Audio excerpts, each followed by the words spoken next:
We're seeing people come back to more natural ways. My patients are frustrated with the results that they've been getting in their journey to reclaim their health. When it comes to emergency room and trauma, we're really leaders in the world. But when it comes to overall health, we're mostly managing our pain and suffering. There are definite medications, but they're not turning the condition around. They're allowing you to live as long as you can without that much pain and suffering. So people are forced to look for other ways to manage their health concerns. They're asking the question, is it possible for me to turn the clock back and go to the point in my life where I wasn't sick? Could be 5 years ago or 10 years ago, at that point where their bodies hadn't broken down yet. Well, the science world, not the medical world, is really pointing towards looking very deep in the body at the cellular level. And when you look at that level, you start to see that if the person is ever going to change their health, they have to address helping the smallest unit of their body get healthy again. Normal cells perform many functions essential to maintaining good health. They must be able to take in nutrition and eliminate waste or toxins. Normal cells must defend themselves from intruders like unfriendly bacteria, fungi, viruses, and free radicals, and repair the damage done by them. In addition, cells must work together as a team, communicating with other cells to achieve optimal organ and immune system function. Research has already proven our cells need certain essential nutrients, 26 different vitamins, 72 or more trace minerals, numerous fatty acids, and amino acids. Since our bodies don't produce these, we must get them from our diet. Recently, scientists have discovered that there are at least 8 sugars, called monosaccharides, that our cells also need for optimal function.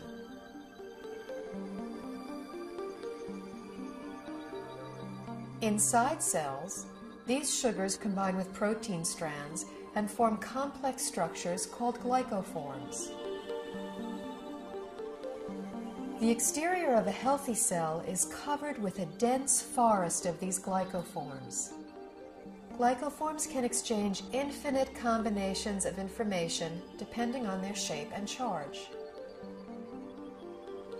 Glycoforms are present on the surface of all cells and actually prevent viruses, bacteria, and other enemy cells from entering a healthy cell by blocking the entrance to the cell's surface. Glycoforms can hold on to an enemy cell until an immune system cell can arrive to destroy it. Healthy immune system cells can also accurately identify normal cells and not interfere with their function. Cells covered with glycoforms enable clear and accurate cell-to-cell and system-to-system communication, creating an information superhighway within the body. Glycoforms play a vital role in every human physiological process: immune system response, tissue regeneration, cell replication, growth, and structural stability. They are even responsible for the attraction of sperm cells to an egg cell surface to foster fertilization. When a cell does not receive the nutrition it needs, it cannot produce energy, and it really loses its function. Healthy cells don't function optimally without glyconutrients. That's all there is to it. We now know how important these 8 sugars are to human health. The problem is, only 2, glucose and galactose, are readily available in our modern diets.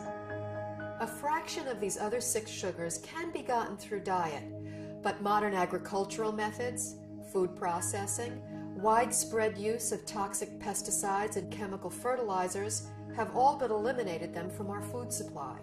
It's only really been since a little before World War II that what we now call conventional methods, that's fertilizer and pesticides, even came into being.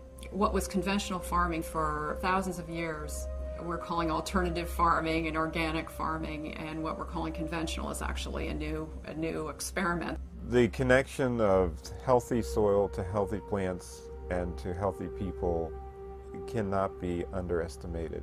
Most farmers don't use organic fertilizer because of the economics. The government farm programs reward the use of conventional fertilizers. And then also many farmers grow for big agribusiness companies. When you're dealing in mega farms, the ideal crop is to pick the entire crop one day, get the pickers out of the field, get the money out, plow it down and put another crop in. That's like the perfect scenario. Crops are selected for uniform maturity and the ability to harvest quicker than they should. And that makes a huge difference in the protein content and the nutrient content. Optimally, you want the fruits and vegetables to stay on the vine or on the tree or on the plant for as long as possible, because in those last few days before ripening is when the essential sugars are brought to the fruit or vegetable. Everything that is not picked at its peak, everything that is shipped any length of time begins to lose its nutritional value. The nutrients actually start to oxidize. And once a vegetable turns a little brown or it's rusting, then it's going to cause free radical damage in your body. In addition, if something comes from a very long distance, it can have bacteria on it that your body is unfamiliar with.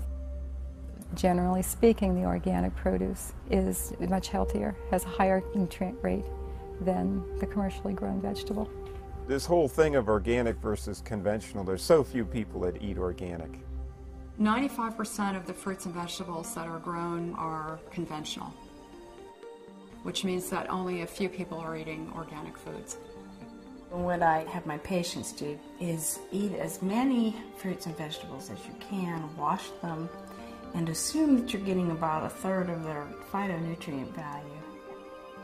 I compared nutritional content of food from 1982 with what statistics are for 1999.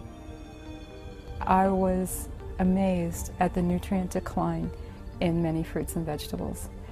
Overall, it was an average 25% decline in nutrition across the board. That is staggering. It's shocking. If we are losing 25% of our nutritional content in 20 years, what are we going to have in 20 years from now and 20 years down the road? Pretty soon we're going to be eating water and a little fiber, and that's going to be it. The body, to an extent, can make glyconutrients. That's the job of the liver.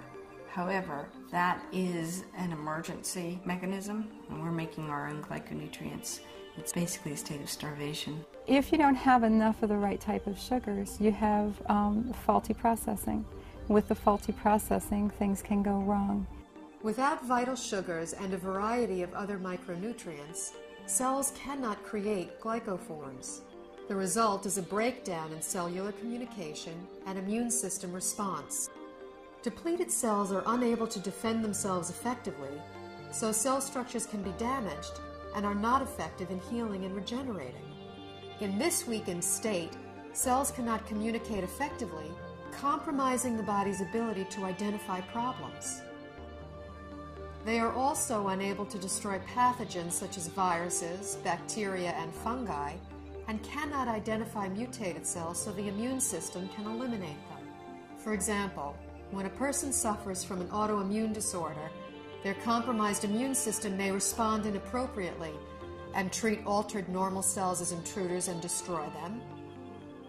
It may allow mutated cells to proliferate, or the immune system may not respond at all, leaving the body extremely vulnerable to many types of infectious agents.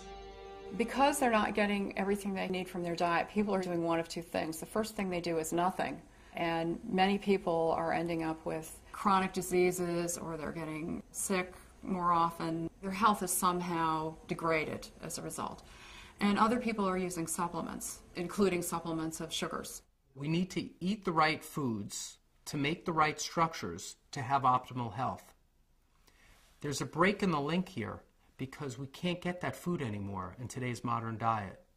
Therefore, there's a need to supplement with a type of nutrient called a glyconutrient. When I first learned about these glyconutrients, the concepts made sense to me, but I was very skeptical about using them. It seemed like there were a lot of people making claims that it could help with all different sorts of health conditions. And anytime I see that, I throw my hands up and I say, that this can't be true. The big shift for me was seeing how many different countries were researching this. The University of Oxford have their own glycobiology institute where they were studying this as early as the late 1980s. Countries all over the world, Japan, Germany, Switzerland, Finland, New Zealand, Australia, were looking at these nutrients and their clinical application, as well as in the United States at Johns Hopkins, MIT, University of California, Irvine. Once I realized how crucial these supplements are for human health, I felt compelled to offer them to my patients in my practice. When I started with the patients with the most serious health challenges that I wouldn't be able to help previously, the results that started coming in were amazing. We just started to see people gain their health back. I had a difficult time getting through the day. I had very low energy, and I was not in very good health. I started on a glyconutritional program big time. Now I don't have a pain in my body. I don't have any restrictions on my capabilities. I feel younger than I was at age 69, and I'll be 79 in a matter of days. Since the time I was 17, I was always on medication, and nothing was working. I just started to resign myself to being this sick adult. I took these glyconutrients, and it's changed my life completely. I'm on a road of recovery where I feel I'm more alive than I've been in over 10 years. It was to the point where I prayed that if my pain doesn't go away, I just want to die. I went ahead and decided to start taking glyconutrients, and I was completely, within 3 weeks, pain-free. I can do it all again. I feel like it's been given back to me, and that's what I'm thankful for. These type of results I've never seen before in my practice, and were exciting to say the least. I believe somewhere in the next 10 to 20 years that this will be in the curriculum of all training because it gets results. I, as a physician, am real excited about that, and I think that physicians in general should be fascinated from a scientific standpoint. After seeing so many dramatic results with the people that I've recommended this to, my approach to healthcare has changed fundamentally. I hope to see a paradigm shift in treatment in the future, where you have a truly integrative approach between traditional medical care and nutritional support. And this would ultimately give people not only a longer life, but a better quality of life.